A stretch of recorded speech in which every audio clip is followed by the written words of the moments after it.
O choro do bebê, quem é que não fica angustiado e a gente já pensa que está sofrendo, está com dor? Vamos entender o que é o choro pro bebê.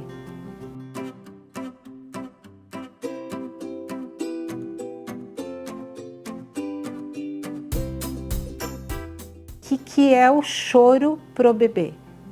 É a forma com que ele se comunica, que algo, ele precisa de algo. E aí a gente, enquanto pai, enquanto mãe, cuidador, a gente tem que olhar para o bebê, tem que entender para poder atender. E aí a gente vai por eliminatórias. Então vamos pensar que o bebê recém-nascido, ele tem um estômago bem pequenininho, ele não tem melatonina, ele desperta com frequência. E qual é a comunicação que ele vai usar para falar? Mamãe, papai, tô com fome. É o choro. Mamãe, papai, eu tô com a fralda suja, tá me incomodando. É o choro. Eu tô com sono. É o choro. Tem algum desconforto em mim, uma etiqueta, alguma coisa assim? É o choro. Então, a gente precisa dar um tempo para o nosso ouvido, mas a gente também prestar atenção no nosso limite. E qual é o nosso limite? Quando eu percebo que eu não estou conseguindo mais prestar atenção no bebê. Eu só estou preocupada com o incômodo no meu ouvido. É nesse momento que a gente precisa usar muito a rede de apoio, para a gente dar tempo para se adaptar, a conhecer, reconhecer o choro do bebê. O mais comum nos primeiros dias a gente fala assim, o bebê está com cólica. O bebê não tem cólica nessa primeira semana. Por quê? Porque ele ainda tem o colostro, que é o primeiro leite, o segundo leite de transição. A cólica, ela vai acontecer lá para o final da primeira semana. E a cólica, ela não é só o desconforto abdominal. A gente entende a cólica como esse processo de adaptação do bebê. Então é um desconforto geral que o bebê tem. Pode ser que ele peça, por exemplo, para mamãe, quero colo, eu preciso de estar apertadinho, porque ele estava no final da gestação, ele não estica mais, nem braço, nem perna. Então o charutinho ou mesmo ficar apertadinho com o bebê, acalma ele, relaxa. E aí quando vai pôr no berço, fala, o berço tem espinho. Não, não é porque ele precisa ficar apertadinho. O choro que a gente aprende primeiro a identificar é o choro de fome. É um choro intenso, alto, e eu tô mexendo ali no bebê e ele não para de chorar, ele só para a hora que eu coloco no peito e ele começa a mamar. Um outro choro que é fácil de identificar é o choro de sono. E como que ele é? É um choro mais baixo, o bebê ele esfrega, ele começa a bocejar, ele esfrega mais o rostinho na gente, ele já não é tão alto quanto o choro de fome.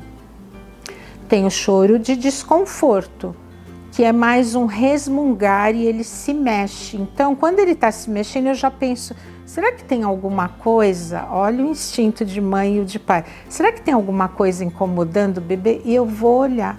E é assim que a gente aprende a identificar. Mas o choro do bebê, vocês vão perceber bastante que ele não tem lágrima no começo.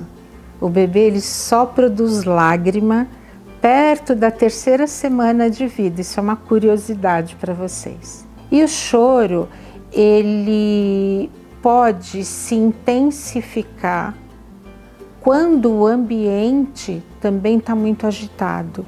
Então, eu tenho que cuidar desse ambiente do bebê. Eu não preciso falar baixinho, ficar todo mundo, diminuir o movimento da casa, não.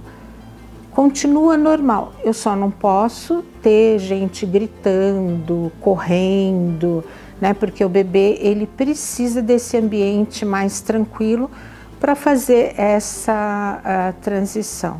A gente pensa, os pais falam, eu não consigo ver o bebê chorar. Vocês precisam dar um tempo para vocês. Tempo para vocês aprenderem, tempo para o ouvido de vocês aprenderem também. Mas tem uma curiosidade importante. O choro, ele tem muito mais impacto para a mãe do que para o pai. Porque isso é das alterações que acontecem no nosso cérebro. Se a gente pensar que a nossa arquitetura muda, a nossa audição também. Vocês, mamães, vão se pegar, por exemplo, você está lá no quarto, de repente sai correndo porque achou que o bebê chorou ou ele só fez um barulhinho e resmungou. Então, nosso ouvido fica extremamente aguçado. Então, é muito comum o choro ter um impacto, um desconforto, a gente querer tentar resolver mais para a mãe do que para o pai. Mas, uma dica muito importante que eu dou para vocês, tem que ter rede de apoio, para que a gente consiga dar esse tempo para a gente aprender. E o choro é a primeira lição que a gente tem junto do bebê. E eu não gosto muito de aparelhos que identificam o choro do bebê.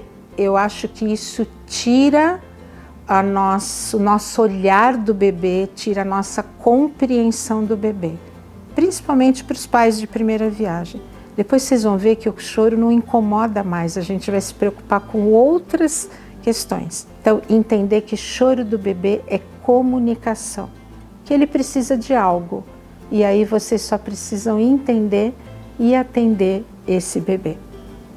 Então, se esse conteúdo ajuda vocês a deixar esse período um pouco mais tranquilo, não esqueça que tem muito mais aqui no canal.